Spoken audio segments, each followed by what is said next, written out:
এই জায়গা থেকে মতামত দিয়েছি, অন্যান্য রাজনৈতিক দলগুলো মতামত দিয়েছে। আমাদের যেটি পরিষ্কার বক্তব্য যে বর্তমান অন্তর্বর্তীকালীন সরকার কোনো ধারাবাহিক কিংবা গতানুগতিক কোনো সরকার নয়, এটি একটি বিপ্লবের মাধ্যমে প্রতিষ্ঠিত সরকার কিংবা একটা অভ্যুত্থানের মাধ্যমে সরকার।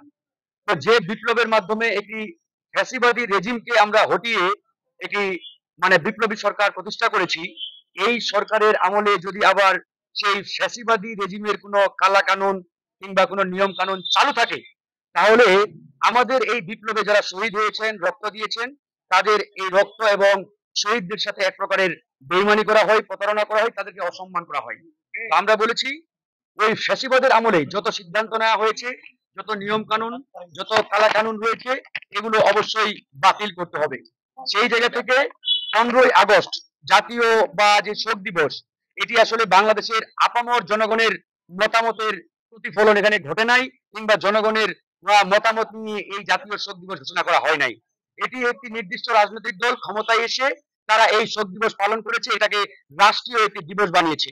16ই ডিসেম্বর, 21শে ফেব্রুয়ারি যেমন আমাদের জনগণের একটি দিবস, জাতীয় দিবস, ঠিক সেভাবে 15ই আগস্ট কিন্তু আমাদের হয় নাই। তো সেই জায়গা থেকে আমরা স্পষ্ট করে বলেছি 15ই আগস্ট শোক দিবস পালন করার কোনো সুযোগ নেই, এটি অবশ্যই বাতিল করতে হবে। অন্যান্য রাজনৈতিক দলগুলো একই মতামত দিয়েছে।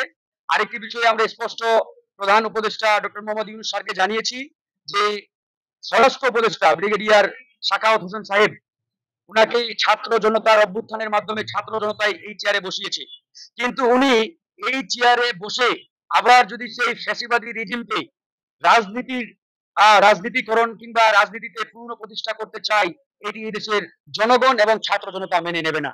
আমরা ওনাকে বলেছি ছাত্র জনতা প্রচন্ড ক্ষিপ্ত, আপনাকে অনতি বিলম্বে স্বরাষ্ট্র উপদেষ্টা ব্রিগেডিয়ার সাখাওয়াত হোসেন সাহেবকে বহিষ্কার করতে হবে কিংবা পদ থেকে সরিয়ে দিতে হবে। মাননীয় প্রধান উপদেষ্টা ডক্টর মোহাম্মদ ইউনূস আমাদের প্রস্তাব, আমাদের দাবিকে খুব আন্তরিকভাবে নিয়েছেন এবং তিনি বলেছেন অন্যান্য উপদেষ্টাদের সাথে আলোচনা করে তারা সিদ্ধান্ত নেবেন। এর বাইরে আমরা আরো বেশ কয়েকটি বিষয় নিয়ে আলোচনা করেছি, তার মধ্যে অন্যতম একটি ছিল যে এই মুহূর্তে যেহেতু উপদেষ্টা পরিষদে 16 জন ব্যক্তি রয়েছেন, আমরা বলেছি 20 কোটি জনগণের বিশাল এই বাংলাদেশে এই কয়েকজন উপদেষ্টা দিয়ে আসলে রান করা কিংবা পরিচালনা করা অনেক ডিফিকাল্ট।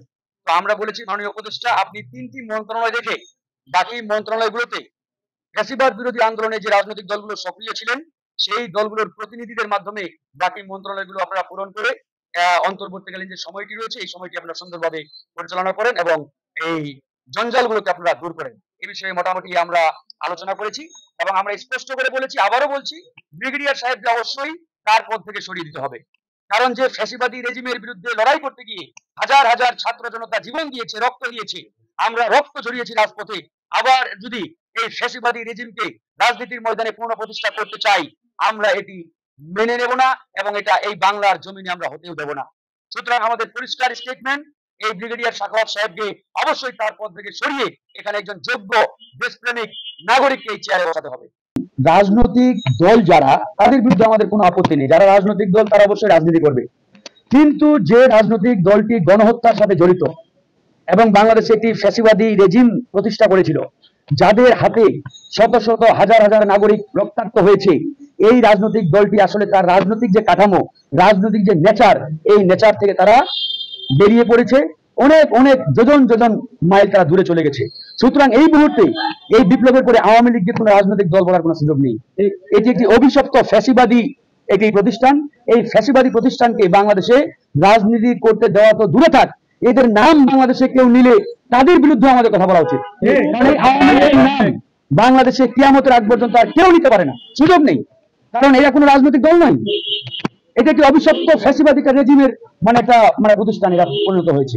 সেই জায়গা থেকে আমরা বলেছি যে আওয়ামী লীগের ন্যূনতম কোনো অধিকার নেই, এবং যারা বলবে যে আওয়ামী লীগকে রাজনীতি করার সুযোগ দেওয়া উচিত বা দিতে হবে, আমি মনে করি তারাও ওই আওয়ামী ফ্যাসিবাদের দোষর এবং তাদের সহযোগী।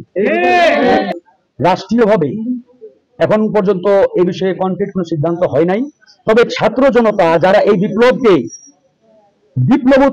বিপ্লব সাধন করেছে, তারা ইতিমধ্যেই ঘোষণা দিয়েছে যে আগামী 15ই আগস্ট কোনো শোক দিবস পালন হবে না।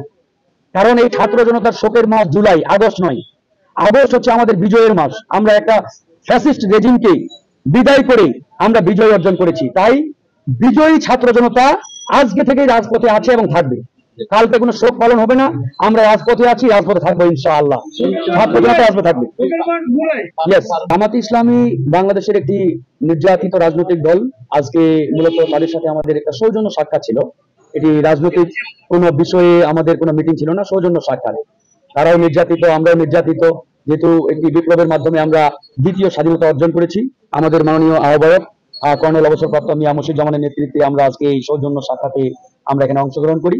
এখানে বাংলাদেশের চলমান পরিস্থিতি নিয়ে আলোচনা হয়েছে এবং আমরা যে বিষয়টিকে প্রাধান্য দিয়েছি যে বিপ্লবোত্তর যে পরিস্থিতি এখন, এখানে যাতে মানে আমাদের পরাজিত শক্তি পাল্টা কোনো অভ্যুত্থান কিংবা পাল্টা কোনো কু করার চেষ্টা না করতে পারে, এই জন্য রাজনৈতিক দলগুলোকে আমাদের সতর্ক এবং সজাগ থাকতে হবে। আসলে অন্তর্বর্তীকালীন সরকার তো আমাদের সরকার, এবং এই 15-16 জন ব্যক্তিকে দিয়ে আসলে বাংলাদেশকে পাহারা দেওয়া, পরিচালনা করা অনেক কঠিন। আমরা যদি সহযোগিতা করি তাহলে তারা ভালোভাবে দেশকে পরিচালনা করতে পারবে। তো আমরা এটাই বলেছি, আমাদের প্রত্যেকটা রাজনৈতিক দলের উচিত এবং এটা আমাদের দায়িত্ব, এই অন্তর্বর্তীকালীন সরকারকে সর্বাত্মক সহযোগিতা করে আমরা এই দেশটাকে পাহারা দিব যতক্ষণ না পর্যন্ত এই পরাজিত শক্তি একদম সমূলে উৎপাদিত হয়। আমরা রাজপথে সতর্কভাবে থাকবো ইনশাআল্লাহ। এটা নিয়ে মূলত আলোচনা হয়েছে। আমরা যে 8 দফার দাবি, এটি তো বাংলাদেশের সরকার প্রধানকে দিয়েছি, এটা তো আসলে জামাত ইসলামকে আমরা দেই না। আমরা আজকে একটা সৌজন্য সাক্ষাৎ আসছে, হ্যাঁ, এখানে আমাদের আলোচনা হয়েছে এবং আমাদের আলোচনা জামাত ইসলামের আলোচনা একদম শতভাগ পরিপূরক। আমাদের ন্যূনতম কোনো মানে বিচ্ছিন্ন কিংবা মানে সাংঘর্ষিক কোনো আলোচনা হয় নাই। আমাদের আলোচনার লাইন একটাই ছিল এবং জামাত ইসলামও স্যাটিসফাইড, আমরাও স্যাটিসফাইড। এবং আমরা বলেছি যেহেতু আমরা পলিটিক্যাল পার্টনার, রাজনীতির ময়দানে আমরা একে অপরের আমরা পার্টনার বা অংশীদার, সেই অংশীদারিত্বের জায়গা থেকে আমরা একে অপরের পাশে থাকবো, সহযোগিতা করব। জামাত ইসলাম তারা তাদের রাজনীতি করবে, আমরা আমাদের করব। এই জায়গায় মানে যে যতটুকু যাকে সহযোগিতা করতে পারে আমরা ইনশাআল্লাহ করবো। এ বিষয়ে আমরা একমতে পৌঁছি।